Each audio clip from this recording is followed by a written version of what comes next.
Hi, my name is Luke Larson, and this week I'm in charge of summarizing Johnston Chapter 3. Let's get started. So, started with an introduction with a guy named Tobin, and I'll read a little bit of Tobin's circumstance. So, Tobin was employed by his state's Department of Human Services as the Regional Behavior Analyst for Region 4. He took the position straight out of school with a fresh BCBA credential. Unlike many of his friends in graduate school, he never wanted to work with children with autism. He really enjoyed working with people with intellectual disabilities, though his job called for spending most of his time dealing with provider agency personnel. He found plenty of challenges in bringing them around to his way of approaching each client's needs, but they almost always genuinely cared about the well-being of each individual, and that made his work easier. As he drove to a day program run by one of the agencies, he was thinking about a discussion that he had yesterday with a behavior specialist at another site. Tobin was concerned that although the agency had a variety of activities available to the clients in their day program, there was relatively little movement for the clients from one activity to another over time. Slots associated with some of these activities, such as working in a garden nursery or in the kitchen, were filled with the same individuals year after year, even though it was clear that they had long since learned most of the skills that could be acquired in those settings. As a result, other clients who might benefit from these placements could not have their turn with the opportunities. The behavior specialist offered a familiar defense. These clients were given a choice about where they wanted to work and freely chose their long-standing placement. So, Tobin is against the fact that the behavior specialist said that it was a choice and up to the people to choose their placement. Tobin believed that it wasn't, and that's where ethics, rights, and values come into this chapter. So the first section is ethics and ethical committee. So I have a couple definitions here. Ethics is the label of behavioral practices within a community, and ethical behavior concerns how we influence each other's behavior. And here's a little quote from the book. Social contingencies create ethical standards, which are often articulated as rules that describe behavior community deems appropriate or inappropriate. And then three examples of standards that um, that society lives by can be enshrined in government, informally practiced, or indirect effects of others. So enshrined in government means that the government creates those standards for everyone. Informally practiced, so an example of this is if a child is wandering around a store and um, the standard would be to reach out to the child and try to comfort them or help them find their parent in the store. And then indirect effects of others would be like cruelty of animals. So you see somebody acting cruel to an animal, and um, that has an effect on that that person and that animal. And then different ethical communities all have different repertoire of rules. So they all vary from ethical community to ethical community. Next section is what are rights. So rights are verbal behavior, and the book stressed that there's no physical status of rights.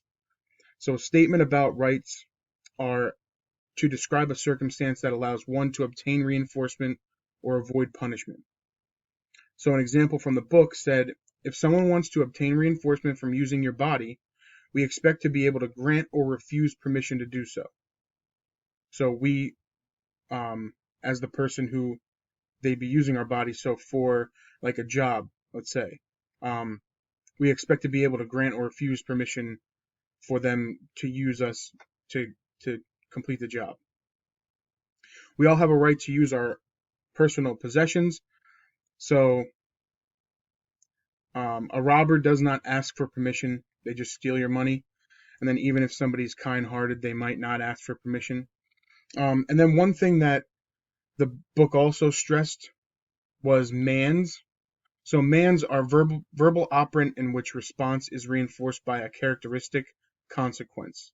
An example of mands is if you state that you have a right to enjoy going to a movie without others texting on their phones, you are manding that others not engage in such adversive activities.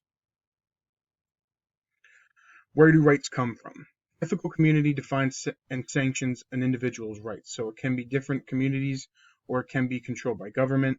So an example of it being controlled by government is local government ordinance requires dogs to be on a leash. So on one end, those who complain support the change in rights. And then if the townspeople, on the other end, if townspeople disagree, then local government would not pass that bill. Next section is on values. So our values are our behavior or the behavior of others in various environmental circumstances. So the golden rule, which you may have heard before, is we should treat others as we would like others to treat us. Value identifies appropriate behavior sanctioned by ethical community. So like I said before, the ethical community, there's many different ethical communities, and values are sanctioned by those. And there are some similarities between rights and values that I found in the reading.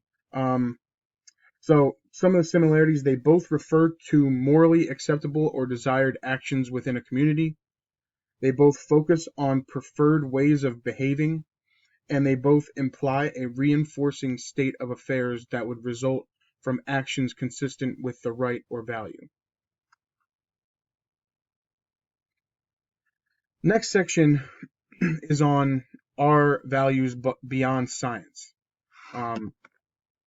So activities we call good are those that produce reinforcers. Those that we call bad produce punishers. So these are both acquired via our social history. Then the book went into the difference between or the similarities between should or ought. Statements about reinforcers and punishers, that's where should or ought come from. An example is telling a roommate that they ought to wear a jacket. You are saying that keeping warm is reinforcing and that wearing a jacket will accomplish that of being warm. And then saying that on the other end, saying that we should not steal is saying that taking things that do not belong to you may result in a punishment. So there's the difference between ought and should. So it comes down to determining research questions that would help society address the conflict. So that's where the values beyond science come from. The last section in the book talked about taking heat out of arguments. So this is trying to kind of keep a discussion going without arguing. So the first thing that Johnston mentions is 24/7 media. So in this day and age, we can't avoid discussions about rights and values. It's happening all around us. And failure to win an argument, like we've seen recently in media, failure to win an argument on factual or rational grounds leads to trying to prevail by raising volume. So getting louder, yelling, and that's what we're trying not to do with this section. So how to not have heated discussion about values. First, try to come to an agreement. That can be in the beginning or the end. Just try to be on the same page with everything.